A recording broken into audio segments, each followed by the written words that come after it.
పేద ప్రజలందరికీ ముఖ్యంగా మహిళలకు కానీ రైతులకు కానీ బడుగు బలహీన వర్గాలందరికీ ఆ రాజశేఖర్ గారి పరిపాలనప్పుడు ప్రతి ఒక్కరికి అండగా ఉండి ముఖ్యంగా ఒక డాక్టర్గా ఉండేసి రాజశేఖర్ గారు ఒక ఆరోగ్యశ్రీ కానీ 108 కానీ 104 కానీ గతంలో ఏ ముఖ్యమంత్రి చేయని విధంగా పేదవాళ్ళందరికీ మంచి హాస్పిటల్లో ఉచితంగా ఆపరేషన్లు చేయించుకోవాలని చెప్పేసి పేదవాళ్ళందరికీ ప్రతి ఒక్కరికి కార్పొరేట్ హాస్పిటల్లో చూపించిన మహానుభావుడు ఈ రాష్ట్రంలో వైఎస్ రాజశేఖర్ గారు అని చెప్పి సభాముఖంగా తెలియజేస్తున్నా.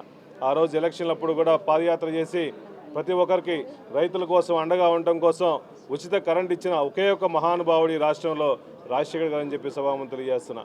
పిల్లవాళ్ళు బాగా చదువుకోవాలని చెప్పేసి వాళ్ళందరికీ ఫ్రీ విద్య ప్రొవైడ్ చేసి ప్రతి ఒక్కరికి కార్పొరేట్ విద్య కూడా దగ్గరికి తీసుకొచ్చిన మహానుభావుడు రాజశేఖర్ గారు.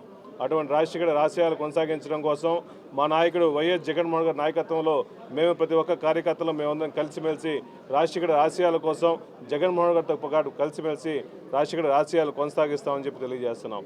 అటువంటి మహానాయకుడిని ఎప్పుడూ గుర్తుపెట్టుకొని ప్రతి ఒక్కరు పేద ప్రజల్లో గుండెల్లో పదిలంగా శాశ్వతంగా ఒక దైవంగా కొలుచుకునే మహానుభావుడిని ఎప్పుడూ మర్చిపోకుండా ఆయన ఆశయాలు కొనసాగిస్తామని తెలియజేస్తున్నాం.